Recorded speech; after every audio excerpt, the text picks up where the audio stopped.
This is a download from BFM 89.9, the business station.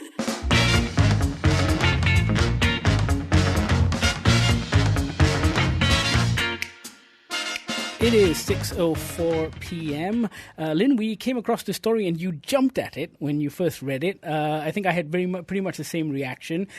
First of all, just because someone's actually talking about this. No, it's true. I think it's just part of being in an Asian country, right? We don't like talking about mental health. No, we don't. And Sri Lee Lam Thye has come out to say that we need our own measure of psychological well-being and preferably something like an index. That's right. And he framed it particularly within in terms of what it means for the workforce, which I think is a helpful way to get things going. Hopefully it won't only accommodate the people who are working and trying to kind of churn out people who will be better workers, but it'll take into account all the other people and everyone's needs in terms of psychological health in the country. Correct. I mean, we ignore it. I mean, we already ignore the extreme issues of mental health, but also on a lesser scale, there are, everyday problems that people face that need addressing because this affects, in the work context, your creativity, your productivity, and all of that stuff. I also think it's fairly recent. It's a fairly recent development for people to start thinking about things like anxiety and depression as part of mental health. You know, it used to be that when you said the words mental health, people immediately leapt to the extreme end of the spectrum. Well, they'll make a joke about Tanjung Rambutan. Exactly, right? Tanjung Rambutan was a blight on my childhood.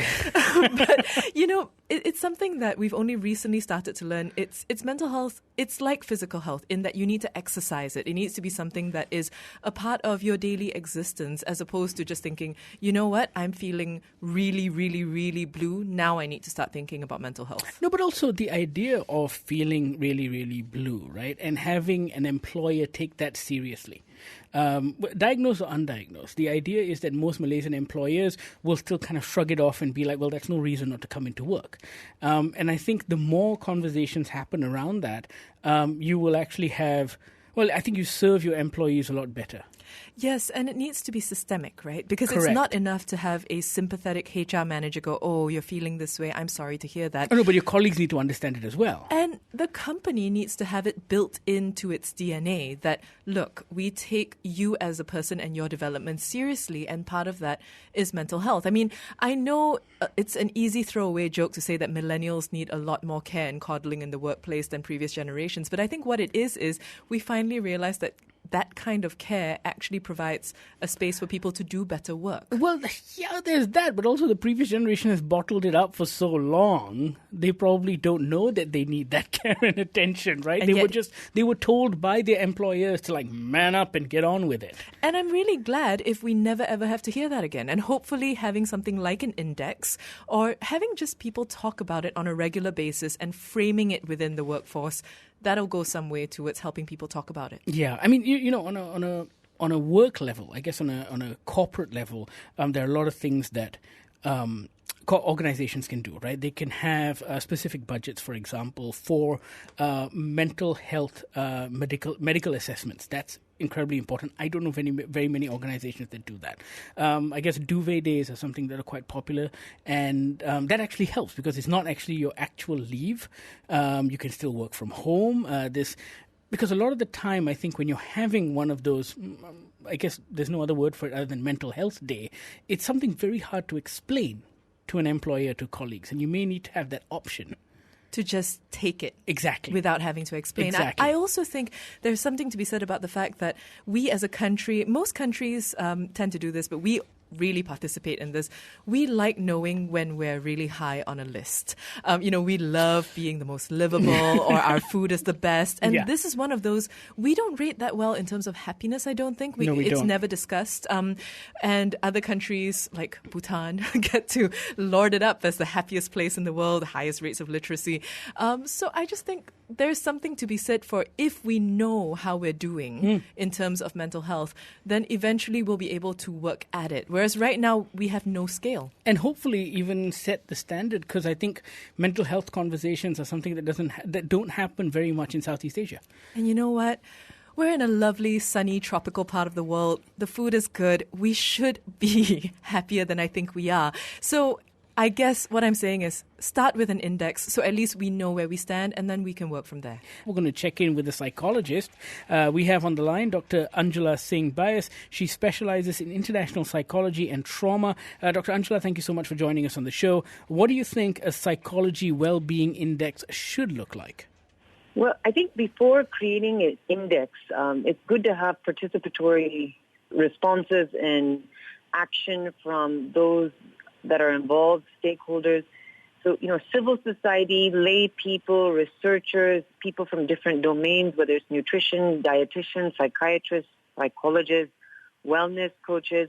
I think we could all come together and, sort of have an open table discussion or a focus group, and that would help shape a contextually and culturally appropriate index. I mean, definitely you can get guidelines from elsewhere, but, every country, and in this instance, Malaysia, is unique with its struggles, with its strengths.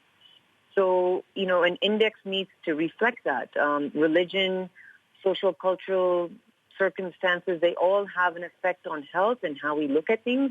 Certain foods, certain practices sometimes are banned or encouraged by religion, so we all have to take these into account when creating an index. As we mentioned earlier, Sri Lee Lam Thye was quoted as saying, we have to ensure those who contribute to the nation's development are those with a positive mindset, mature, they have to have the ability to be productive, creative and innovative. Must you have these mindsets to be able to contribute to the country? 111%, undoubtedly. I'm very pleased to hear what Sri has to say and how he's thinking, and I think he's hit the mark because a country's wealth is its mental health. All stems from that. I mean, you can speak, for example, to oncologists, and they'll say that, the sort of outcome, let's say, of cancer therapy in part is really determined by the attitude. Am I going to triumph over this cancer? Am I going to fight this? Or am I defeated before I started? I mean, we see countries that are smaller in population, resources, GDP, but, the way they think provides a lot of resilience and buffers. And, depression, 1 in 3 people will experience it at some point in their life. The World Health Organization has ranked it as the biggest reason for unproductivity in the world. So, obviously there's an economic argument about, how many people are taking sick days. But from a qualitative standpoint, if your workers are taxed out, burnt out, anxious, fearful, with a high BMI, blood pressure, stress, cardiac problems, that's not going to contribute to creativity and, being one step ahead with your competitors or just even the prosperity of the country. So without doubt, when you have your internal house sorted, then all else flows from that. Right. Is there any possibility that this index might be misused, say in terms of dismissal or suspension? We always run the risk of research, breakthroughs in science being misused. On the one hand, if we don't have a robust public service announcements and, a debunking of the myths around mental health and the stereotypes and stigmas, then perhaps the dismissal or suspension could be used in a dysfunctional way. But on the one hand, it could also be looked at as compassionately. If bosses and CEOs and leaders are trained to see burnout, people suffering from depression, potential suicide, then a dismissal where it's mandatory to get therapy or mental health or your insurance or the company insurance mandates it and covers it. And I've worked with companies like that are forward-thinking, can actually be the best thing that you've done for your workforce. So, a temporary dismissal and suspension can actually be, the silver lining. Having said that, are we missing out on a significant portion of Malaysian society by, looking at this and narrowing this down in terms of the working community?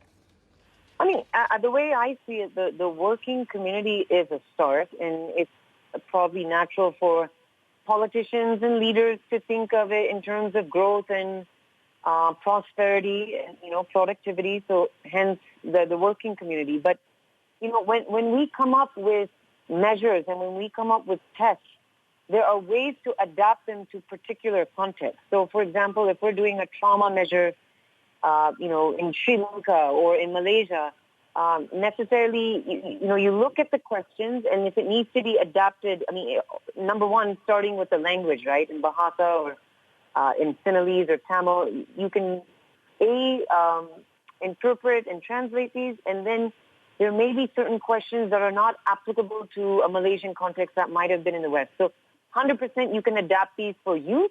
You can adapt these for stay-at-home parents, for all sorts of demographics.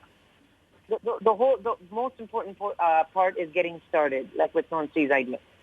Has this been done in other countries? Oh, yes. Hofstede Index, it's relatively related to what Nancy is speaking about. It measures things, it measures power indexes and distances, and whether a culture or a particular country is more masculine and patriarchal in nature, or sort of feminine and matriarchal, and is it collectivist? Is it individualistic in thinking? The General Social Survey, since 1972, this is a study that has provided policymakers, politicians, scholars with a really clear and unbiased perspective on what Americans think and feel, like about issues such as crime, punishment, relationships between different groups and cultures, spending priorities, confidence, happiness, and a lot of us as academics, we use that database. It's very helpful for our own research so we can build on it. So definitely it's been done. A little closer to home, for example, it's quite famous. Bhutan doesn't measure GDP. It measures its country's welfare on happiness. So there's a lot of models that we can look at, and then we can create our own that serves Malaysia. Thank you very much, Dr. Anjhula, for your perspective. That was Dr. Anjhula Bais, international psychologist and co-author of Why Global Health Matters. Yeah, I still think it's a really interesting proposition. I really look forward to it. I'm hoping that it can come to be. And I do think that there will be a learning curve and there'll probably be growing pains, but what doesn't? Yeah, absolutely. Yeah. We've got some music coming your way. Stone Temple Pilots, Trippin' on a Hole in a Paper Heart on BFM 89.9. Thank you for listening to this podcast. To find more great interviews, go to bfm.my, BFM 89.9, the business station.